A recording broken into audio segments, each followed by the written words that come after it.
Intersection of sets. Intersection of sets, intersection का मतलब होता है उभयनिष्ठ। इंटरसेक्शन मतलब क्या होता है? उभयनिष्ठ। तो पहला चैप्टर का 11वीं क्लास का पहला चैप्टर का जो टॉपिक है वो है intersection of two sets. Definition, परिभाषा। कोई स्टूडेंट कहेगा कि sir ji intersection of two sets क्या हुआ, तो कहिएगा लेट, मान लीजिए कि A and B are any two sets. Let मान लिया जाए, लेट मान लिया जाए कि A and B are any two sets. मान लिया जाए कि ए और बी जो है कोई भी दो सेट्स है। देन माना तब the set of all common elements of A and B. Then the set of all common elements of A and B is called, कहा जाता है A intersection B and read as, और इसे पढ़ा जाता है A intersection B, इसे A intersection B पढ़ा जाता है। आज जो टॉपिक है वो है intersection of two set. Union पढ़ा दिए हैं, अब इंटरसेक्शन सीखना है। इंटरसेक्शन ऑफ टू सेट्स यानी दो सेट्स का इंटरसेक्शन। मान लिया जाए कि हमारा ये हो गया एक पहला सेट ए, ये हो गया आपका दूसरा सेट बी। तो ए इंटरसेक्शन बी का मतलब हुआ कि वैसा सेट जो दोनों में कॉमन आता है, जो दोनों में कॉमन आता है उसे कहा जाता है ए इंटरसेक्शन बी, जो दोनों सेट में कॉमन आता है। तो लेट मान लिया जाए कि A and B are any two sets. मान लिया जाए कि ए और बी जो है वह कोई भी दो सेट्स है। Then the set of all common elements of A and B, तो ए और बी का जो दोनों में जो कॉमन एलिमेंट का सेट होता है इज कॉल्ड, कहा जाता है ए इंटरसेक्शन बी। उसे क्या कहा जाता है? उसे ए इंटरसेक्शन बी कहा जाता है। एंड रीड एज, और इस सिंबल को पढ़ा जाता है ए इंटरसेक्शन बी, और ये जो सिंबल है इसे ए इंटरसेक्शन बी पढ़ा जाता है। इंटरसेक्शन का मतलब हुआ जो दोनों सेट में कॉमन हो उसे लिखना है। यानी कि आप कह सकते हैं कि A intersection B equal to x such that x belongs to A and x belongs to B. A intersection B equal to x such that x belongs to A and x belongs to B. अर्थात अगर कोई student को कहता है कि if x belongs to A intersection B, तो तुरंत कह दीजिए कि एक्स जो है वह ए में भी बिलोंग्स करता है और एक्स जो है वह बी में भी बिलोंग्स करता है। यानी x belongs to A belongs to B. तो इंटरसेक्शन का मतलब हो गया जो दोनों सेट में कॉमन रहता है उसे ए इंटरसेक्शन बी कहते हैं। हम कुछ उदाहरण आपको समझाते हैं। जैसे मान के चलिए कि हमारे पास ए बराबर है 1 2 3 4, बी बराबर है अपना लोग को 2 4 6 8 और हमारा क्वेश्चन कहता है फाइंड ए इंटरसेक्शन बी। हमें ए का मान दिया है, बी का मान दिया है और हमारा क्वेश्चन कहता है कि ए इंटरसेक्शन बी क्या होगा। तो है देखिए यहां पर ए इंटरसेक्शन बी बराबर ए के जगह पर 1 2 3 4 इंटरसेक्शन बी के जगह पर 2 4 6 8, ए के जगह पर ए का सेट, इंटरसेक्शन बी के जगह पर बी का सेट। इंटरसेक्शन माना होता है कॉमन। इंटरसेक्शन माना क्या होता है? कॉमन। ये दोनों में जो कॉमन है उसे लिखिए।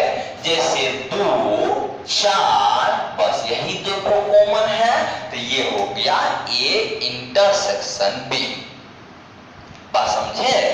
अच्छा, अगर मान के चलिए कि हमें कह देता कि ए यूनियन बी निकालिए। मान लिया जाए कि हमें क्वेश्चन में कहता ए यूनियन बी निकालिए, तो ए के जगह पर 1 2 3 4 और यूनियन बी के जगह पर 2 4 6 8। यूनियन का मतलब होता है सम्मिलन, यानी सबको मिला देना। यूनियन का मतलब हुआ सम्मिलन, यानी सबको मिला देना। ये दोनों को जब मिला दीजिएगा तो 1 2 3 4 6 8 ये हो गया ए यूनियन बी। तो यूनियन और इंटरसेक्शन दोनों में आपको अंतर जानना बहुत जरूरी है। यूनियन जब कहेगा निकालने के लिए तो दोनों को मिला करके लिखना है, और इंटरसेक्शन जब कहेगा निकालने के लिए तो जो दोनों में कॉमन है उसको लिखना है। ठीक ना? अगर हम इसे डायग्राम के द्वारा कंपेयर करें तो देखिए ये हो गया ए, ये हो गया बी। तो अगर आप ए इंटरसेक्शन बी कहते हैं तो सिर्फ ये वाला जो कॉमन हिस्सा है मात्र वही आएगा ए इंटरसेक्शन बी में। अगर हम यूनियन का बात करेंगे तो ये हो गया ए, ये हो गया बी। यूनियन का बात करिएगा तो यह टोटल एलिमेंट आ जाएगा, यानी ए का भी टोटल और बी का भी टोटल। तो ये हो गया ए यूनियन बी। यूनियन का मतलब हुआ मिला देना, इंटरसेक्शन का मतलब हुआ कॉमन। देखिए अगर मान के चलिए कि हमारे पास एक क्वेश्चन है, देखिए हम आपको बताते हैं। मान लीजिए कि हमारे पास एक सवाल है कि a equal to 1 2 3, b equal to 4 5 6 और हमारा सवाल कहता है फाइंड a इंटरसेक्शन b। हमारा क्वेश्चन कहता है कि a इंटरसेक्शन b को निकालिए। क्या कहता है हमारा क्वेश्चन? कि ए इंटरसेक्शन बी को निकालिए। तो देखिए यहां पर आप ध्यान पूर्वक देखिएगा कि ए इंटरसेक्शन बी, ए के जगह पर 1 2 3, इंटरसेक्शन बी के जगह पर 4 5 6। ठीक बात? इन दोनों में जो कॉमन आता है उसे लिखना है, जो दोनों में कॉमन आता है। इन दोनों में जो कॉमन है वह कुछ नहीं है, तो ये हो जाएगा खाली, यानी कि ए इंटरसेक्शन बी बराबर क्या हो गया फाई, यानी हमें कॉमन कुछ नहीं मिला। बात समझे? तो क्या हो गया, दोनों में तो कुछ नहीं मिला, तो उसे हम लोग लिखते हैं फाई। इसे कहा जाता है एम्प्टी सेट यानी खाली सेट। बात समझे? देखिए, जब दो सेट का इंटरसेक्शन फाई के बराबर हो जाए, अगर दो सेट का इंटरसेक्शन फाई के बराबर हो जाए तो then A and B are called disjoint set. इसे कौन सा सेट कहते हैं? डिसजॉइंट सेट्स कहते हैं। जब दो सेट का इंटरसेक्शन इम्पटी हो जाता है तो वो दोनों सेट को डिसजॉइंट सेट कहते हैं।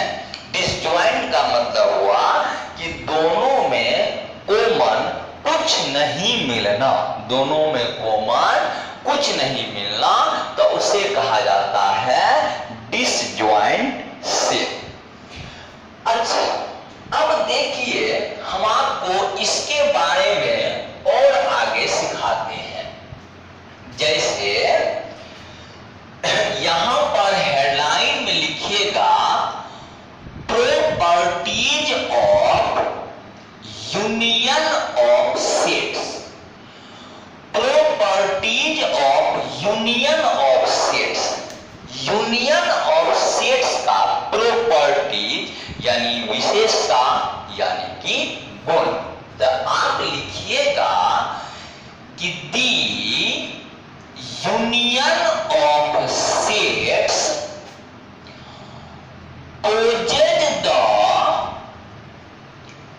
following properties. Following properties. The union of sets possess the following properties. Sets का जो यूनियन होता है वह निम्नलिखित गुण को रखता है। सबसे पहला नंबर है कि ए यूनियन बी करिए या बी यूनियन ए करिए बात बराबर होता है। इसे कहा जाता है कम्यूटेटिव लॉ यानी क्रम विनिमय नियम।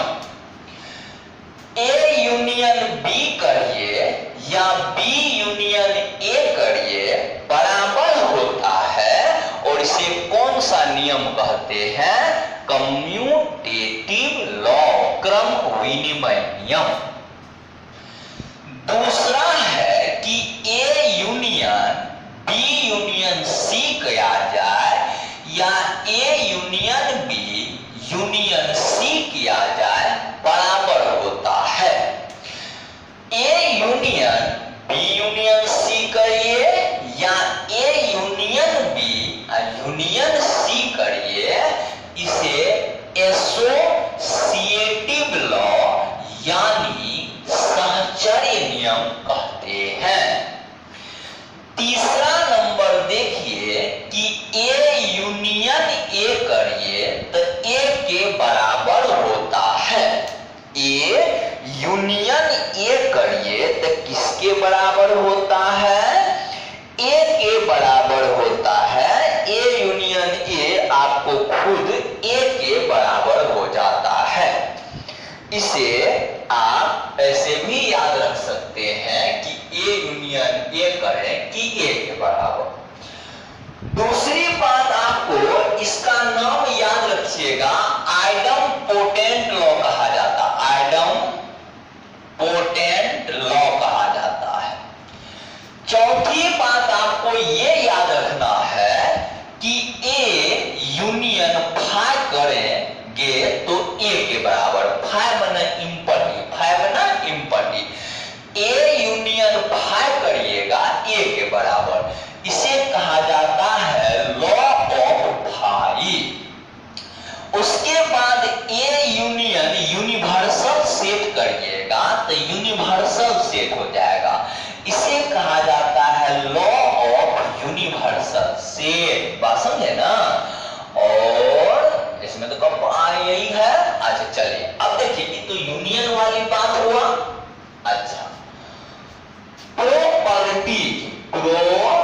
Properties of intersection of set, intersection of sets, sets के इंटरसेक्शन का प्रॉपर्टीज यानी विशेषता यानी गुण, सेट्स के इंटरसेक्शन का प्रॉपर्टीज यानी विशेषता यानी कि गुण। अब देखिए, दी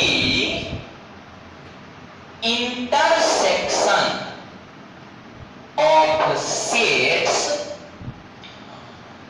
possess the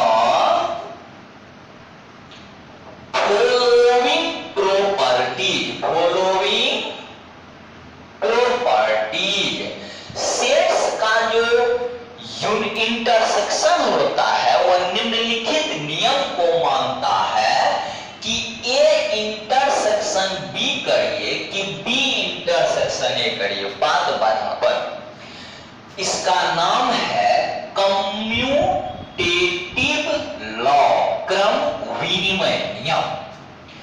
दूसरा कि A intersection B intersection C करिए कि A intersection B intersection C करिए, बात बराबर, इसे कहा जाता है एसोसिएटिव लॉ, साहचर्य नियम।